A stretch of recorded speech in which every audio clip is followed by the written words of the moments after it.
Thank you everyone for coming. So before we have our great presentation today, just want to go over 4 or 5 housekeeping details. So first, just a quick land acknowledgement. We want to recognize the Anishinaabe Algonquin Nation, on whose traditional unceded territory the Ottawa Public Library is located, and we are gratefully acknowledging them as a past, present, and future stewards of this land. A little bit more about Our Ladies Ottawa. I'm glad you guys all found us today. So we are the Ottawa chapter of Our Ladies Global, which is a worldwide organization aiming to promote gender diversity in the art community and in data science more broadly. And our main priority is to provide a safe space for anyone identifying as a minority gender who's interested in or is working with R. So through workshops like these, talks and networking events, we aim to empower underrepresented groups in tech and contribute to the betterment of open source community. And just want to let you know that the event will be photographed, and these images are going to be used in our promotional material. So for example, a sponsorship deck that we'll be creating in order to get sponsors for future events. And if you don't want your image to be used, just let one of the organizers know. We are going to be standing in a room, so just give us a heads up and we'll make sure that your photos aren't going to be included in those. Before introducing Claudie, you want to mention a little bit about our upcoming event? Yeah, I don't have a script, unfortunately, but just a quick heads up that we're doing our 3rd annual data challenge or data hackathon in honor of International Women's Day. So the challenge is a month long. It just started on March 8th, and it's going until April 4th.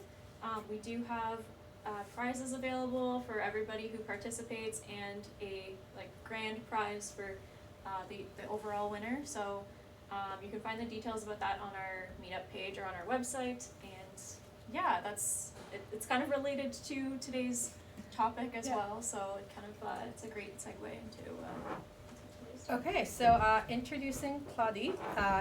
Claudie was born and raised in Jonquière, is that correct? Yes. Okay, Quebec. By day, she navigates the world of data in the Canadian public service, like many of us here. But when the sun sets, she transforms into a friendly neighborhood problem-solving geek, using technology to improve the lives of parents and families of Ottawa, one website at a time. And in today's presentation, she's going to share her journey of using AI to create user-friendly websites that address real-world challenges. So we're going to be discovering how she developed various online resources, consolidating data from hundreds of web pages, and significantly improving access to critical free early years services for parents around the city. So hopefully, if you have time, we're going to follow up the presentation with a Q&A session. And last thing, for those who are interested, you are more than welcome to join us for a post-event dinner at Beer Markt after the event. Yeah, so take it away. Thank you. Hello, thank you so much for having me tonight. I'm very excited to be here. My name is Claudie Larouche, and this is the 45th time I'm giving this presentation. The other 44 times I was walking around my neighborhood, talking to trees, practicing for tonight. So it's very nice to finally have humans to talk to. So I'm very grateful that you took the time today. So the reason we are here is because the organizers of Our Lady noticed me on the news. Now, this is not the most flattering picture of me. So I was on CBC television, CBC National Radio, CTV Morning Show, CFRA, for a project that I worked on. But today, the presentation is not going to be entirely about me, a good chunk about me. But the goal here for me tonight is to show you how anybody could have done what I have done. Any one of you could have done it. And so that's my goal. My hidden agenda is to transform you all in a little army of little Claudies out there so today marks the first day of your new life. From now on, when you notice a problem, you're not just going to complain about it, you're going to try to solve it. And I'm going to show you how. the template I used for the About Me page only had 3 bullets, so I had to pick amongst the 518 fascinating aspects of my personality, the ones that were most relevant to today's discussion. So to be perfectly honest and fair, and I do have a bachelor degree in computer science. We're going to be talking about some pretty technical stuff. But you don't have to have a bachelor degree in computer science to do what I did, I think. There is something that I don't know if you're aware of. It's called LinkedIn Learning, and we have access to it for free with the City of Ottawa library card. And LinkedIn Learning has over 16,000 different courses on JavaScript, HTML, project management, you name it, like there's 16,000, that's a lot. And I don't know if everybody brought pen and paper, but if you want to take notes, I did bring something, I lost them. You can borrow from your friends. But if you were not aware of that, write that down, it's very important, because LinkedIn Learning, essentially, without it, we would not be here today. I used it a lot myself. Secondly, my son has 2 moms. We are happy to have a little 5-year-old at home. He's keeping us very busy. It doesn't sound relevant now, but it will be in a minute. And lastly, I'm lazy. If I can avoid a task, not do it, I would be happy to do so. And so, the project that I worked on that got me featured in the news is a Python script, which there's a bit of a screenshot here. We're not going to go through the script line by line. So it's a Python script that scrapes data, or extracts data, I guess, from 118 facility pages on the City of Ottawa website. And then it takes that data, saves it into a CSV file. CSV is comma-separated value, in case you didn't know. And so that CSV file is saved on a server, and then there's a web page that reads it and puts the data on one web page that people can use to easily navigate the information. So the keywords here is that the whole website is driven by a Python script. And the interesting thing about that is that I don't actually know how to code in Python. Like, I don't know Python. Who here is a little bit scared of artificial intelligence? I'm going to raise my hand. Aren't we all a little bit scared of artificial intelligence, ChatGPT? Well, I do like this quote. For those of you who raised their hands, have you started using ChatGPT yet? Have you tried it? A little bit, yeah. So I know it says action is the antidote to fear. The more you use it, maybe the more scary it is. I'm not sure. So I don't know if it works in all instances, but AI is, I admit, a little bit scary, but AI is also what allowed me to go from this website, which is a list of 118 facilities with no information on that page about what kind of activities are taking place in those facilities, where they are, unless you know, like just looking at the street name, what age group they cater to, etc. So AI allowed me to go from this to this, which is easy to digest, one-page website that lists all the City of Ottawa drop-in activities. So Monday to Sunday, there are different activities that take place in different City of Ottawa facilities. So here, you can actually search by activity type, by area of the city. So right now you see a lot of Barhaven, Vanier, which category, the age group as well. So you don't see it in this screenshot, but above there's filters that you can use to actually bring down the list to just exactly what you're interested in. And what I do want you to notice is the total at the bottom. I don't know if you can see it from the back, but it says showing one of 2,417 entries. Did you know that on any given week, anybody could do 2,000 different activities in a City of Ottawa facility? You know, we all know we have to be more active, and here we have this amazing resource that would allow us to do more, and not very many people know about it, I think. So just to give you a few examples, you can do volleyball, pickleball, squash, hockey, swimming, yoga, skating, basketball, strength training, indoor cycling, cardio for 50 plus, Zumba, etc. I'll let you navigate the website in your free time. Have a look. So now I'm going to take you on a step-by-step journey with me to show you how I got to this result. You might not end up on the news if you follow the same step-by-step as me, but hopefully you will, because it's really exciting. But even though you don't end up on the news, you might learn a lot along the way, and you will solve a lot of problems. The nice thing with problems is that you solve one, there's 10 more that pop up. There's like an unlimited supply of problems. It all started with the birth of our son, Elliot. He was born on December 2019. Before he was born, I had never heard of the organization called Early On. That's important as part of my presentation. So Early On, from what I understand, is a province-wide program where the province gives money to different organizations around the city for them to organize playgroups for parents who have children between the ages of 0 to 6 years old. So this is what a playgroup looks like. Basically, there are a bunch of toys for the kids, other parents to commiserate with, early childhood educators that are multiple early childhood educators who are present on site to answer any questions you might have about parenting. And don't we all have millions of questions about parenting when you have a child?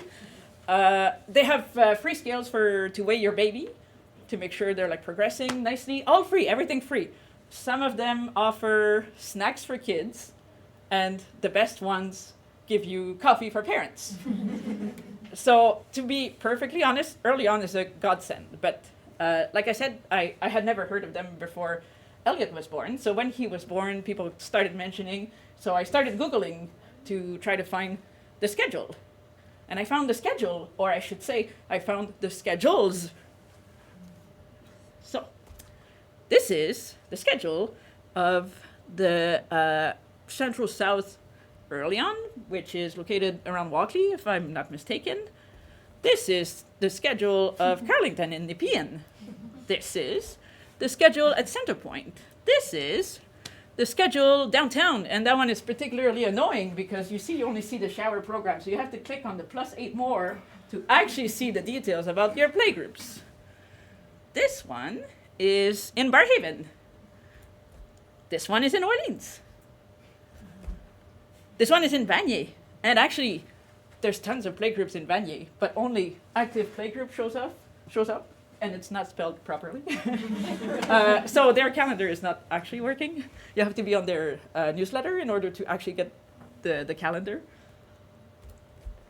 And then, so on top of those like pockets of playgroups that are happening in like their little area around the city, there are organizations that offer citywide playgroups. So Global Child and Care Services, they go from Blackburn, Hamlet to Manotick, like those are complete opposite areas of the city.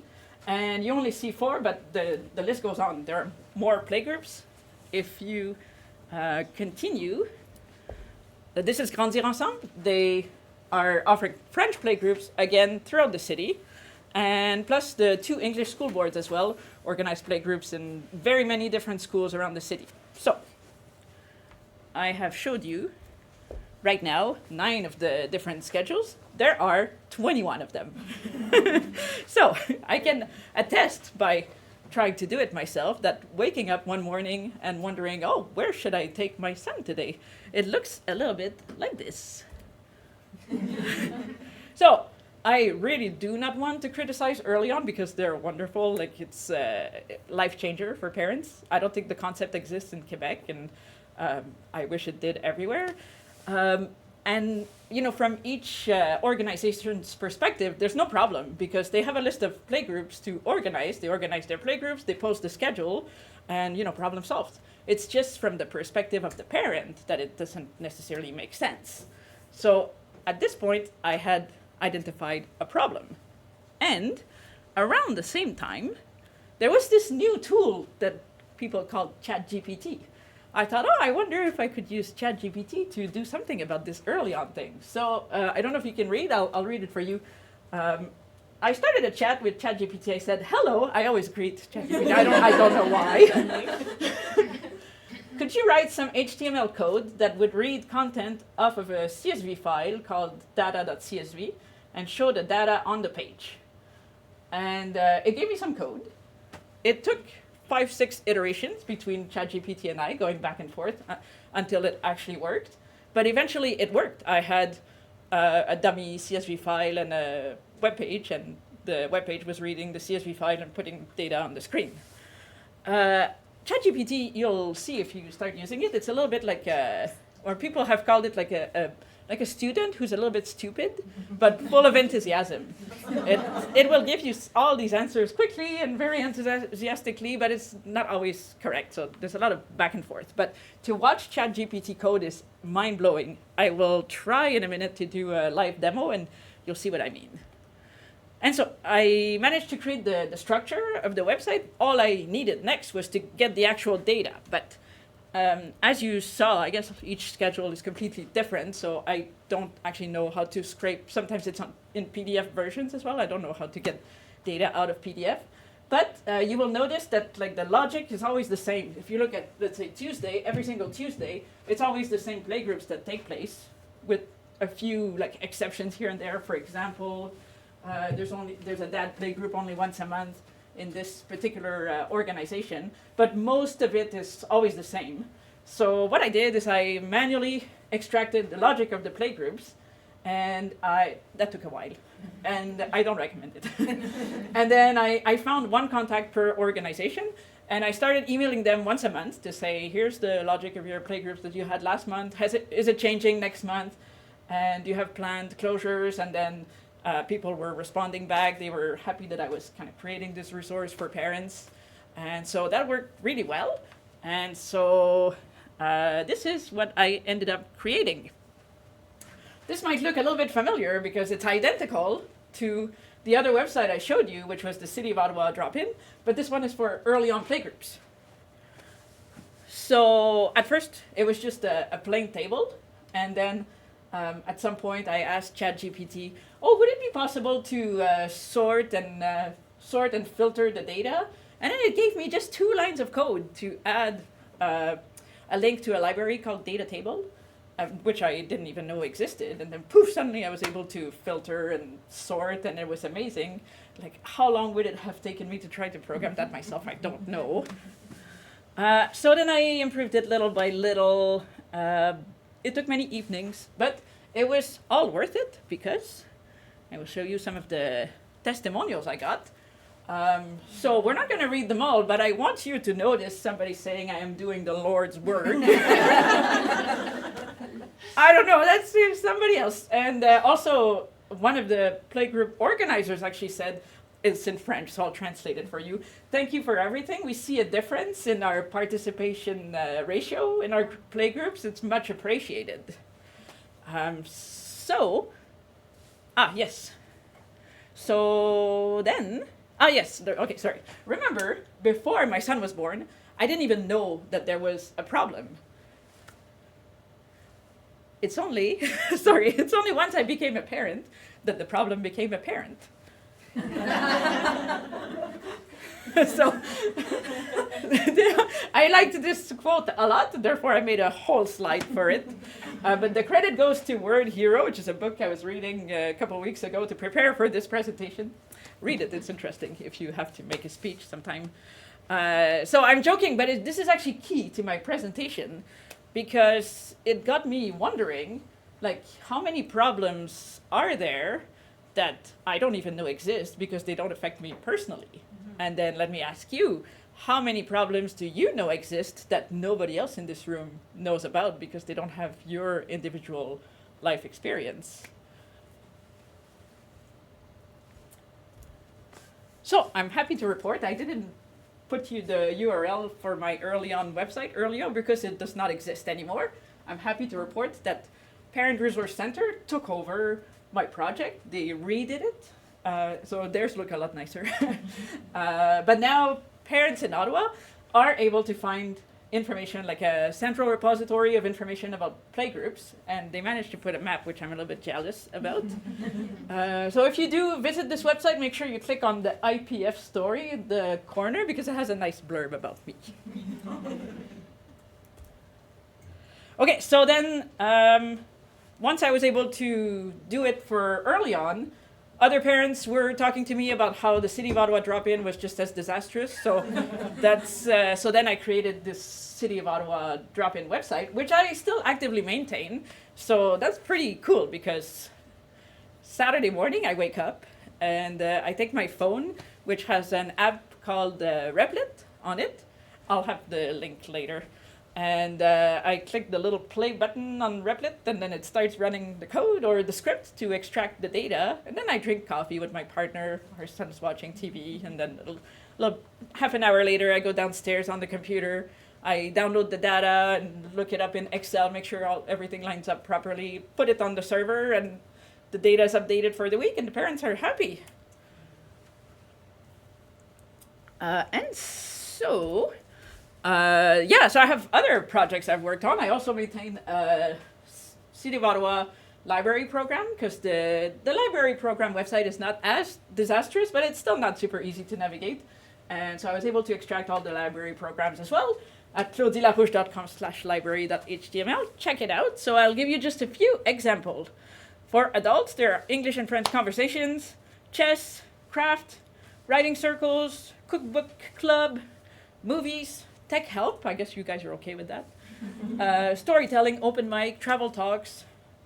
Actually, my son and I, we were off together on March break not too long ago. We spent the whole March break doing free library activities. Then, my partner was looking for a dance class, couldn't find one for adults, so I built her a City of Ottawa dance class repository. I know it's very romantic. And then choosing a school was a huge source of anxiety for us. So I ended up creating a list of schools, and I managed to put a map on this one, or should I say, ChatGPT managed to put a map on this one. And the interesting thing about this one is that it's using a data set that is on the City of Ottawa Open Data Portal. So I have a couple more projects. I built a leave with income averaging calculator to calculate how much money leave with income averaging might cost someone. I have a Government of Canada acronym game. If you're bored one day, you can try it. I built an email address extractor as well for work, which I will try to live demonstrate to you right now. Wish me luck. Oh yeah, before that, I'll explain what it's supposed to do. So we talked about my personal life for a bit. Now we will move on to my day job. So as part of my job, my team receives reports from 96 different departments, and they are not sent to us directly. They go through a generic inbox. The generic inbox forwards it to us. And sometimes I have questions for the department. So in the past, I was taking that email I received from the generic box and kind of extracting the email address of whoever sent the report originally, one by one, to create a new email and send my questions. I thought, this is long, I'm lazy, I don't want to do this. So instead, I asked ChatGPT. So I wrote in the chat, which we will do together in a minute, please create a website coded in HTML and JavaScript. The website will have an input box, multiple lines, and an extract button. When people click on extract, the tool will look at the input, extract all the email addresses, and paste them on the screen separated by semicolon. So let me ask you, if I gave you this homework tonight, how long would it take you to code this based on what I wrote? A long time, right? It would take me a while if you just had Google. So let's see if we can, I'll just copy my text here, maybe.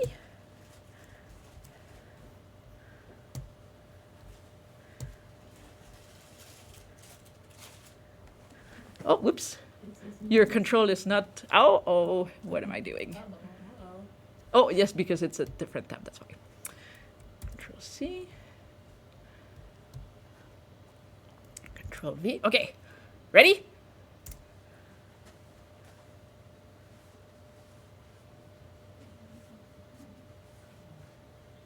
It's pretty cool, eh?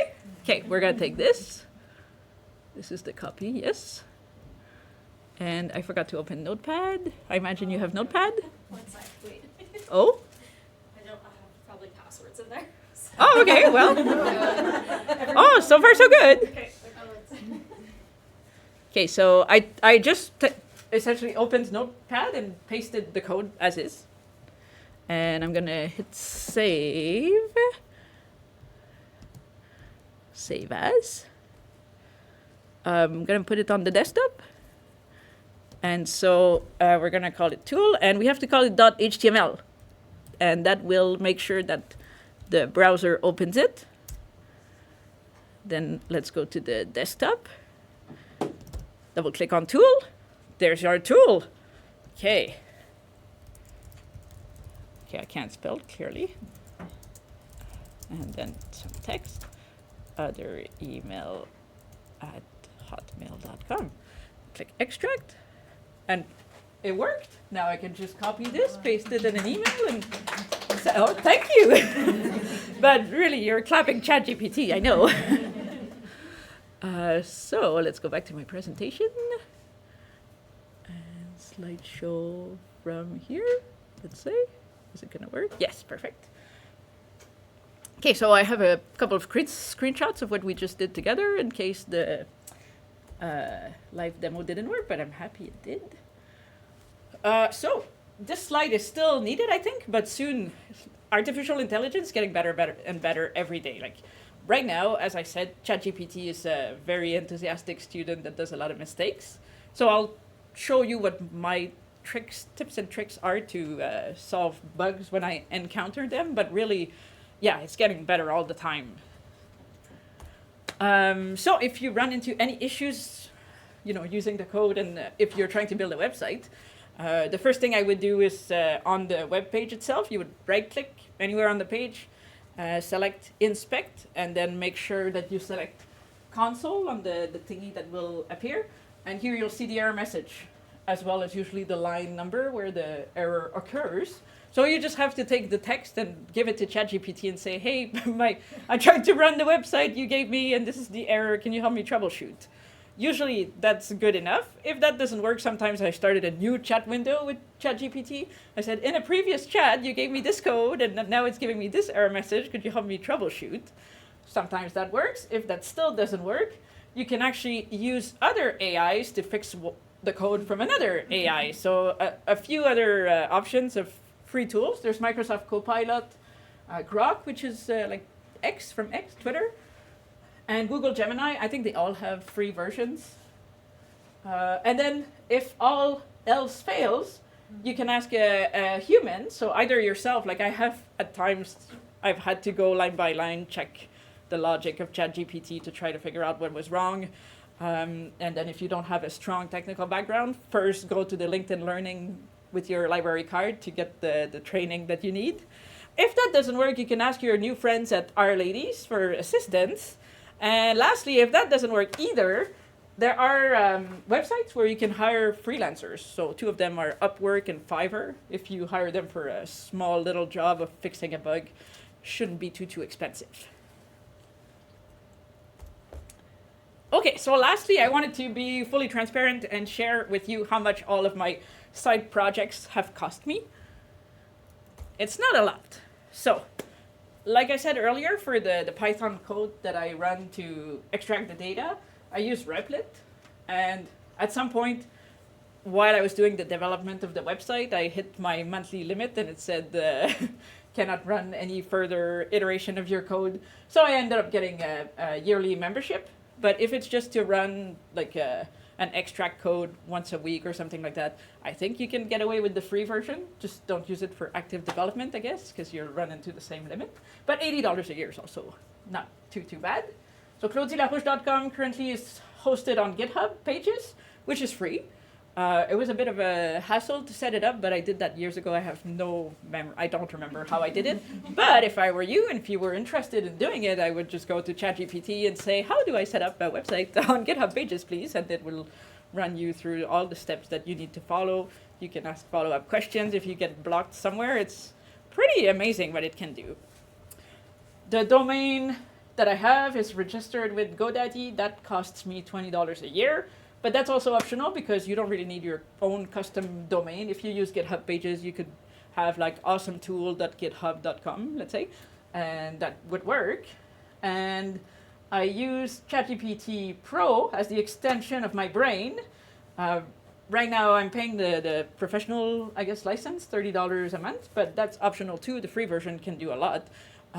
Melissa, I don't know was that the free version I was using? I used to pay for the Pro one. I stopped paying for it a couple months ago. So Yeah, so it was the free version. So as you can see, you can even use the free version for a lot. It's just that at some point, I think you hit your limit as well of how many questions you can ask, or it can be slower as well if there are too many people using ChatGPT at the same time. But if you count, you could actually do what I did with $0 if you're being imaginative and if you don't need a custom domain.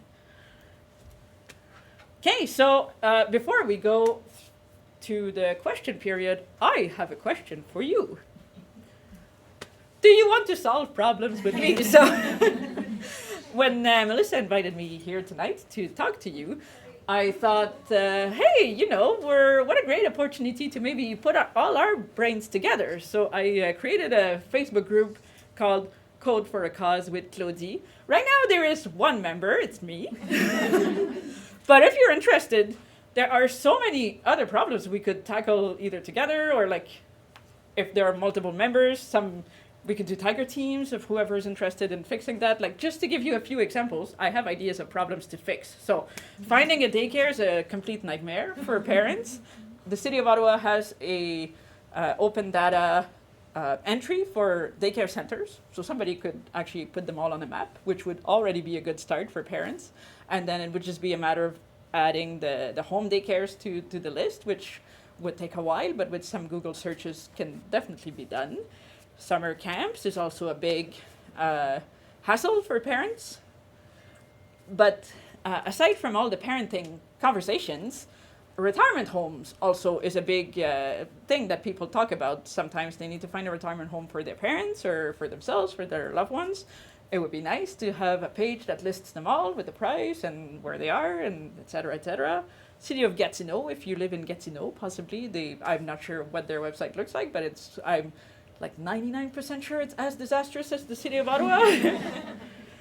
Also, all the government employees have to go back to the office 3 days a week, maybe more at some point. So it would be nice to have a website that shows you exactly where the government offices are located near you and which department. I think it already exists, but it wasn't very easy to navigate, I thought. And the city has a few data sets that are interesting. One of them is for drinking fountains. It would be cool to have an app that shows where the drinking fountains are. Or playgrounds as well. It has like a huge amount of information per playground. So if a parent wanted to know which playground has a swing, they could maybe use your future website to exactly show on a map where those playgrounds are. So those are just like, I just listed, 7 or 8 ideas. There are a million more. There are problems everywhere. So thank you so much.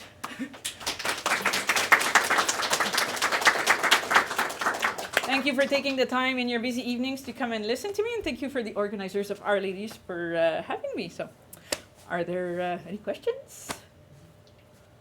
Really? Yeah, I was just curious, did you do all the scraping of the data for most of your projects with ChatGPT as well, or did you write that yourself? So I should have said that as part of my talk. I would say 99% of all my projects are ChatGPT. I just had to troubleshoot every now and then. And I guess, maybe not 99%. So for the early on, remember I had to actually manually myself copy the logic, like Monday from 9 a.m. to 12 p.m., the playgroup here is at, et cetera, et cetera. So that counts as a non-ChatGPT task, I guess. But scraping the library programs, that was ChatGPT. Scraping the City of Ottawa, that was ChatGPT. The Dance class repository, that was manually done. I actually hired someone to do a bit of data entry for me. The school was from a data set from the City of Ottawa. Yeah, so maybe not 90%, but 75% ChatGPT, I guess, yeah. Yes? So my question's kind of linked. Thank you for the presentation. In terms of keeping the schedules up to date, you mentioned sort of emailing about the playgroup one to get updates on when schedules change. Yeah. So how much would you say you could automate the keeping it up to date versus you needed to be manually checking it and having things reported to?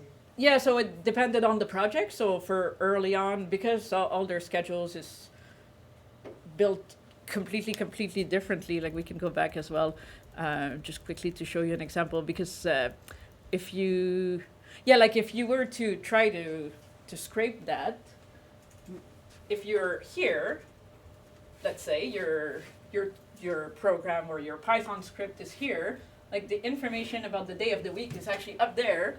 So I'm not sure how, I don't know if it's even feasible to automatically scrape that data the way it's presented. So for early on, it was very manual, but once I had extracted the logic, emailing people once a month didn't take that long. I just kind of copy-pasted each organization's data into an email, and I was actually emailing them all at once. So I had one table, I had 21 tables in the one email, and most of the time their schedule was not changing from 1 month to the other. But yeah, there was a lot of manual upkeep. Like Caroline, I don't know if you remember how long it was taking me, but once a month I was updating the data. It was maybe like overall a few hours per month. But so for the City of Ottawa drop-in and the library program, I would say it takes me 20 minutes per week to update it. The data, the dance class repository, like there's no new dance school that open once a week. So that doesn't change very often. And the school also never really changes. Yeah.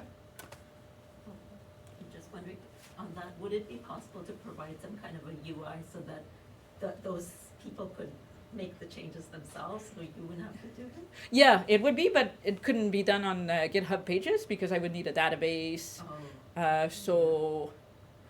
And you would have to convince them to do it, which is also a difficulty because they're already maintaining their website. So from their perspective, you're giving them extra work. So yes, theoretically, it might be possible. It would be a bigger project, but maybe once we put all our brains together, we could do that. Yes? Was everybody that you reached out to nice, or was anybody like concerned about, for example, like, oh, why are you scraping our website? Yeah. So I have not talked myself to the City of Ottawa directly, really. I talked to like their web team, I think, and they never told me don't do it. They did ask me to put some sort of disclaimer, because I guess somebody before me had done the same thing already just for skating, I think, and then they had said for that person they had asked them to put a disclaimer, so they asked me to do the same. I'm pretty sure the City of Ottawa was not very pleased with me when I was all over the news and showing how horrible their website was, although that didn't trigger them to improve. In terms of early on, I was emailing 21 people monthly, and the worst I got was like no response. Nobody ever said, leave me alone, why are you doing this? For early on, the organizations, not all of them, but some of them saw the result, I guess, of what I was doing, and parents were pretty, they were sending me flowers, and I guess they were talking to the early on organizers as well, saying how wonderful my website was. So they were always really, really happy to assist in that project, I would say. Yes? So I think like we all know the feeling of being like tired and exhausted after a day of like working and studying. Yeah. And it's like really hard to balance your, existing commitments with like your personal projects. Where Right. do you find the time, energy, and the motivation to work on so many projects at once? I don't sleep enough, probably. But I had a quote which I meant to add, but I ran out of time. It's something like, when you like the work doesn't feel like work. So sometimes I would tell myself, okay, I'm going to go on the early on repository to add a new column, let's say. And then I'd do it, and then I'd say, oh, but I'm going to do this as well. And then like 3 hours later, I'd be like, oh, maybe I should go to bed. So I really enjoy it, and then I get what do you call that? A boost of happiness when people tell me I do the Lord's work. So I guess it's like a self-reinforcing loop. I don't have a good answer. I think if you find something that you're truly passionate about, you'll find the time. I think that's the secret. And we'll make sure to share the link of all the different websites on the Right, and I can share my as well, presentation as well. And also, I forgot to say, since my website is on GitHub pages, the code is on GitHub as well, so anybody could go and look at it. So I can make sure to send you the link. It's a huge mess, my GitHub repository. But if you have questions, feel free to reach out and I can try to help. And the Python script is not published anywhere, but if you ask for it, I'll give it to you happily and you can try it. And yeah. What does it do, the Python script? So Python script, there's two of them, one for the City of Ottawa and one for the library program. Oh. It just looks at the website and it extracts all the information I need and it puts it in a CSV file, which I download and then put on my server, and the website reads it to present the data on the screen. Any other questions? We have one here. Oh, sorry, yes? Sorry. I've forgotten the name. I want to call it Ribbit. It's probably not. Oh, Replit. Replit. Yes. And actually, I asked ChatGPT, is there a tool to run Python script on the web? And it suggested Replit. So even Okay, the fact that I know of Replit is from ChatGPT. So that was Sorry. my question. Was Okay. What is the advantage of using a tool like that versus just running it locally using Oh, something like Anaconda because- or I'm going to cut my recording there, but it's because I use my work laptop. And then I don't want to install weird. It's not weird. I don't want to install Python on my work laptop. And also by using Replit, I can access it from my phone and from anywhere in the world. If I was on vacation, I could still do my updates. So yeah, that's the reason. Yes. So when you created the sites, how did you market it, to the people to see it? Yes, So that's a good question. Yeah, the City of Ottawa already has their site, right? Right. So there's a Facebook group Because called. I look at City of Ottawa, but I have never seen your. Right. Yes. Okay. So now you know. Please, can you tell all your friends? Yes, it's a struggle, a little bit, but I mean. I'm sorry? Especially the drop-in. Oh, it's a huge It's, disaster. Yeah. The it's a website mess. is terrible. Yes. There's a Facebook group called OMG, which is Ottawa Moms Group. So I post my projects there, but if you're not a mom, you wouldn't have seen it necessarily. Word of mouth, I think some people have passed on the URL. I got tons and tons of visits when I was on the news, but that only lasted like a week or two. And but yeah, I think the websites I'm creating are fantastically useful. So if you want to help me marketing as well, I could use some help too. D'autres questions? Je peux répondre en français aussi si vous voulez. Oh, but thank you so much. And if you think of other questions while we're chatting around, come and see me. And it was great talking to you. Thank you. Thank you so much, Claudie. And Thank you. I want to give you a little token Oh. for appreciation. Thank you. You didn't have to.